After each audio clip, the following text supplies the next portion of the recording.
Welcome to the Dragon's Tome, episode 14. My name's Rob. And I'm Robert. And I'm Jack. And we're here to discuss Dragon Magazine. Chronologically, you're up to issue 14, May 1978. 1978. And the cover is, I couldn't figure out what it was at first, but I think I figured out it is a mini-sub. Because it looks like there's bubbles. Is that what it is? I think it's underwater. Is that why he doesn't have a shirt on? And there's like demons or something chasing him underwater. See, I thought this was like out in space. But why is there bubbles? Who knows? Maybe it's cosmic gas. And Could be, I guess. I thought perhaps it was a kind of a metaphor or analogy of perhaps post-coitus, if you could get my drift. I refuse to get your drift. I can forget me too. It is by Steve Oliff. So, Steve Oliff, if you're still around, please tell us what you're drawing here. I think it is a mini set now. Look at it closer. He's shirtless in there. Look at the I think it's a woman, isn't it? I think it's a woman. I understand, Jack. You think it's a little sperm. But what about the demons that are trying to chase it? Well, there can only be one, and the rest are following along. It's I don't know. It's the chlamydia. I don't know either. But it's it's by Steve Oliff, so there you go. And, yeah. I will still a step up, though, right? We're still, even though we don't understand it's what full it looks color, like, at least. It's still a step up and looking good.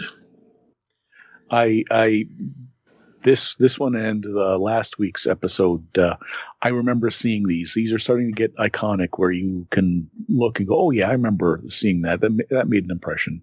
Some of the other ones is like, I don't know, maybe I saw it before. Yeah, I don't know.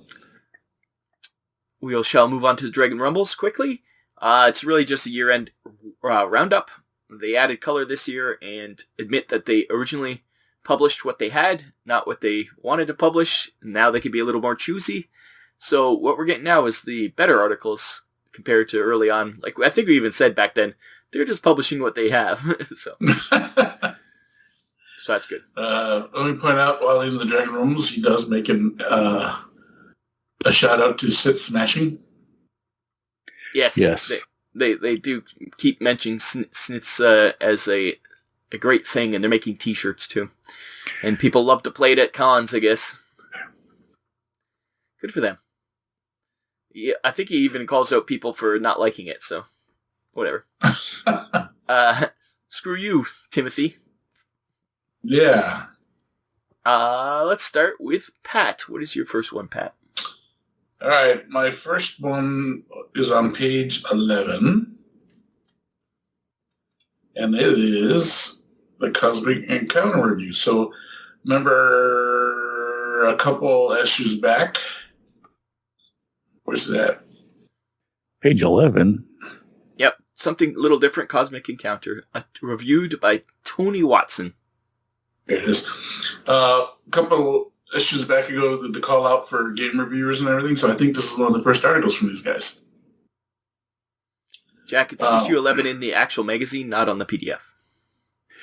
Yeah, actually something that's going to plague us as we continue, because this is the first time it's never synced up, and now I write it down. That's right. So I have most of them anyways. I'm going to say, hey. Well, we'll just add 2 to that number, because it's 2 pages that they didn't count at the beginning for some reason. Yeah. Anyways, back to Cosmic Encounter. It was a nice little Cosmic Encounter review. I thought it was a spot on review why Cosmic Encounter was such a fun game, the way it plays and how it's kind of a hodgepodge of risk and diplomacy and a game of cards. Which is one of the big reasons why I enjoy Cosmic Encounters. The thing that gets me is that this game has hardly changed since the start of this, since its inception up till now. It's still the same basic rules. in 30 plus years. It's very easy to follow. The cards and the races tell you exactly what you need to do, and things like that. It's been through several different companies since these guys did. I forget who made this game originally. Eon.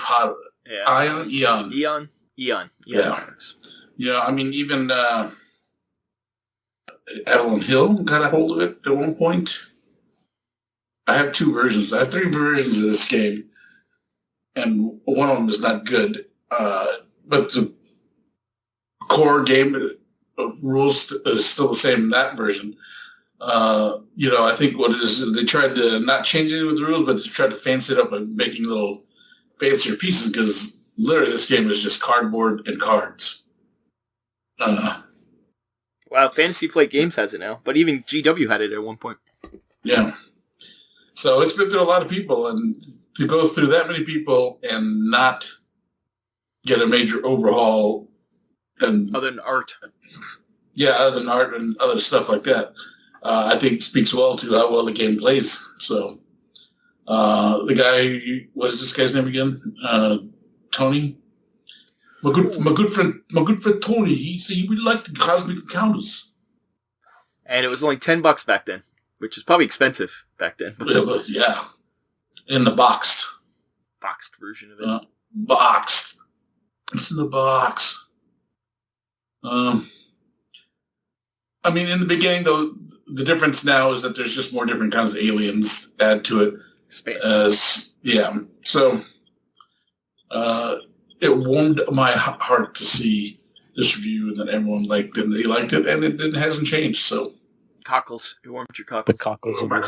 My cockles. I didn't want to say cockles, though.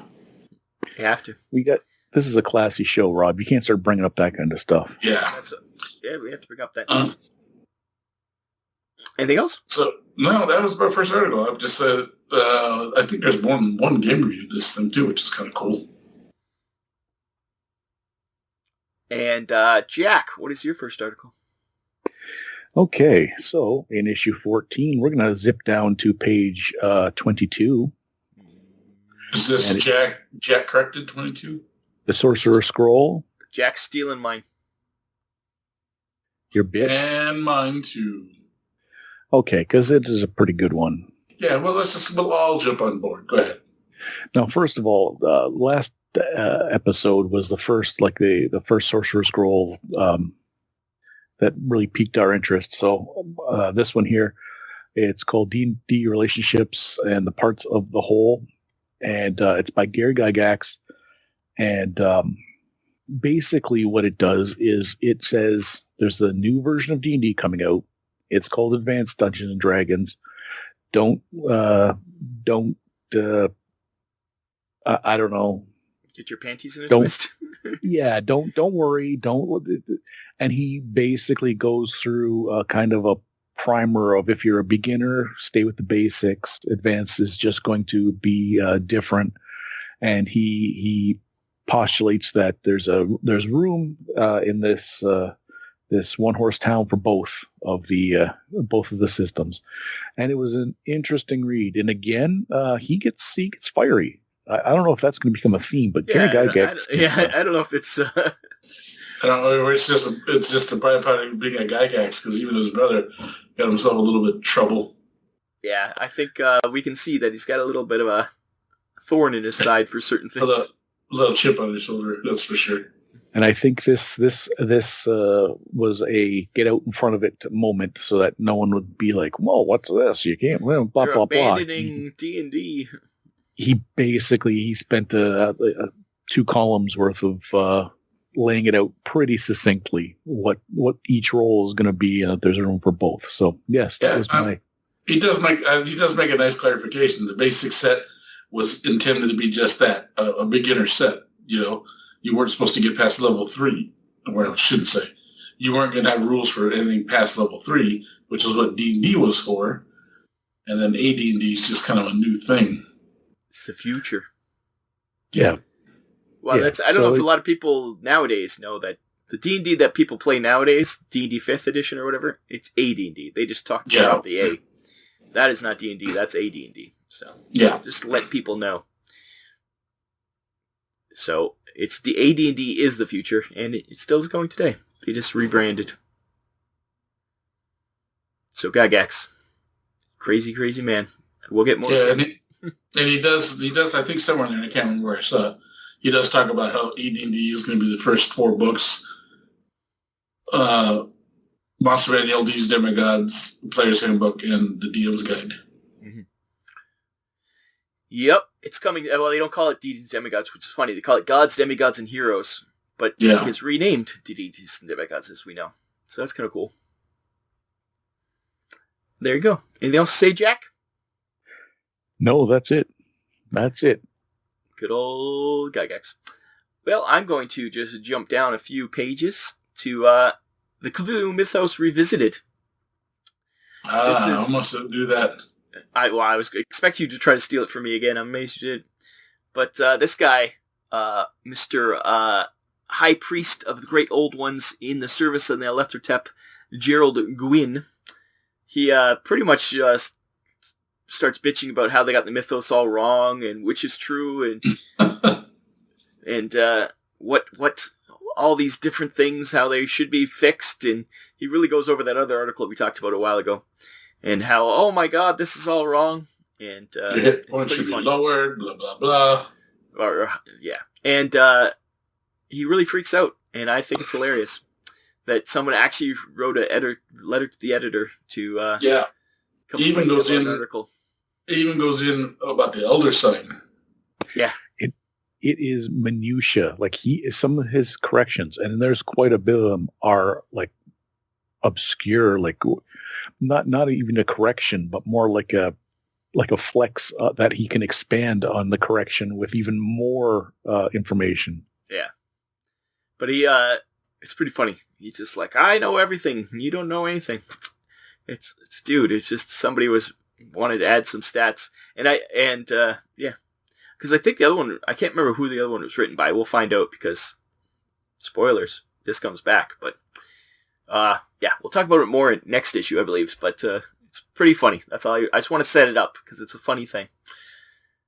Who's next? That would be back to Patrick. Oh, okay. So then this would be, I guess, my last one.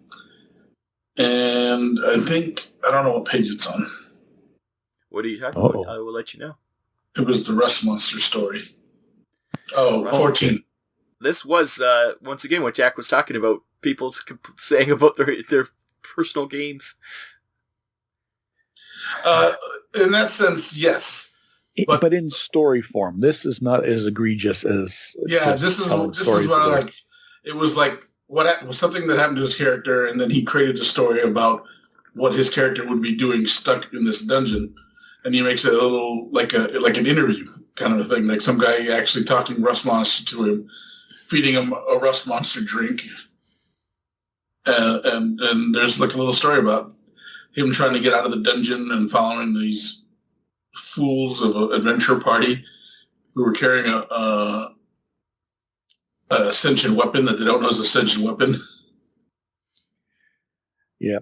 It turns out it was the drink that he was given was actually Rust Hypnol, and it was all a fever dream, but... Yes.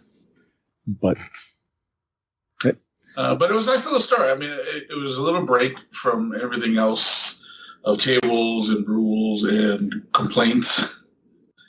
And it was just a nice little story. Even though this was kind of based off a home campaign, it was put together very nicely in a story that entertained me. I agree. Okay, I'll let this one slide. Jack, what's your next one or last one or any of them? Okay, so everyone loves a good table. Good quick table, and this one here has a backstory of why I chose it, and it's going to be the total person in Metamorphosis Alpha, and it's going to be on page 24. And the reason this struck a chord with me is because many years ago, say now 20 years ago, Rob and I and some other people wrote a role-playing game called POV, and it was a kind of spoof on games that had these kinds of tables in them. And the game literally had like hundreds of tables. Hundreds of tables where before you made your character, you would have to know all these minute things. And this you also had a chance of dying in the character generation in that game. In character generation, yes. But that's neither here nor there. This is a quaint little background information for a new character in the Metamorphosis Alpha game. That the type of thing that became a millstone hung around the neck of some other games. Well, it became kind of like the life path, which happens in like Cyberpunk and stuff. But the game that we were spoofing was Rifts, where Rifts it just goes out of control. There's like tons of charts and stuff in Rifts. But yes, this is the beginning of life path / rolling for every little minutia about your character. Which is fun, but it's also tedious. Yes. As a little optional fun thing, it's tiny, concise. It's not tiny and concise in like it is 2 pages in Dragon Magazine. Tiny and concise compared to what we were referencing, like you said, Palladium's games. So that was my choice. If you wanted to see if you had, dealt with a mutant attack back in the day, you just roll on this chart. Haven't we all? Mm-hmm. Pat, you got any others? No, that was it. I mean, I had the D&D relationship one, but that was it. The only other thing I want to point out is the Fantasy Forge on 16 and 17. You know how I always complain about the art or the pictures and how you can't see a GD thing? Well, they decided to surround the pictures with black so you can't even see even more. Yeah, it was very, very bad this time. I was like, are they purposely doing this now at this point? You literally can't tell what half these creatures are. But I just wanted to point that out. There is I think a giant stompy robot, though. What's E? I mean, I was looking at the new fleet models above it. I can't tell. The giant stompy robot that looks like it's got the Black Manta's head and then ray gun arms. I can see the ray gun arms. I'm not sure about Black Manta's head. Oh, okay. But yes. Yeah. And there's like some kind of gun emplacement too. Yeah. Again, I hope in the medium of the magazine itself that it was it translated better than what this digital copy. Every other picture in this is look right below it. There's Judge's Guild. There's a mermaid. You can see all her individual scales. You can see everything beautifully. I've seen it look better, so I believe that they were better in the magazine. Even if you scroll down to the archive miniatures, their ad, there's actual pictures that you can sort of see what they are. Not great, but at least you can see what they are. The actual point of the Fantasy Forge is to show off all these miniatures, and they were the worst freaking art in the whole thing. I'm for shame, Dragon Magazine. For shame. I don't think there's any ads. I don't think there's any new or fun ads in this one. It's all pretty much the old ones. Anybody got any ads they want to talk about? No. I did not see any new ads. Oh, you're talking about these Starship models? Those are the ones you're talking about? Yeah, right above it. Yeah, the L Nico. I have no idea what game it's for. Does it say? It did in the art. It says it's the new whatever. Anyways, yes, there's some. I don't know. Do you think those are like pewter ships? That'd be cool. Probably lead at the time. Yeah, probably. Right now, they've rotted into piles of toxic goo. Any other things to comment on?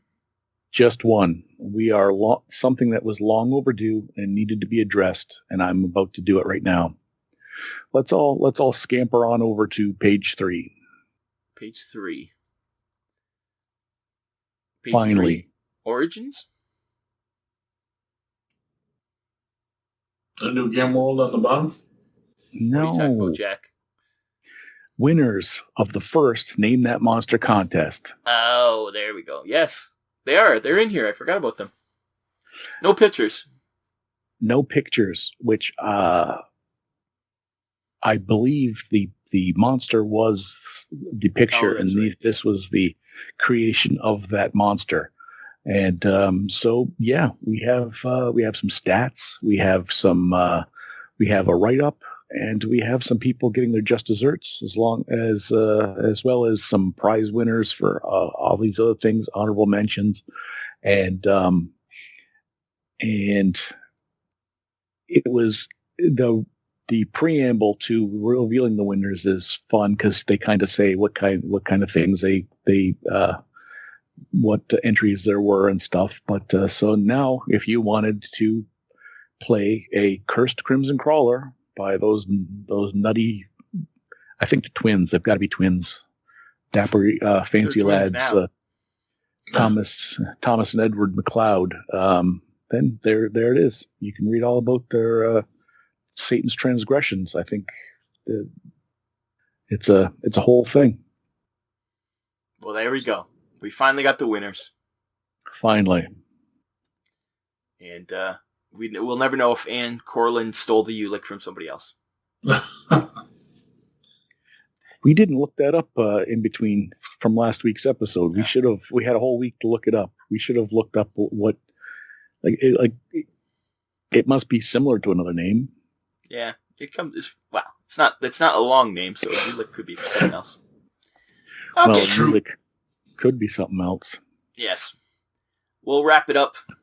Pat's about to fall asleep, so we better wrap this one up. Oh, no. This has been episode 14 of the Dragon Magazine, Dragon's Tome. I've been Rob. I'm John. I'm Jack. And we'll be back next week for 15, which should be fun, because it's 15. And I'm hosting, so strap in. Strap in, buddies.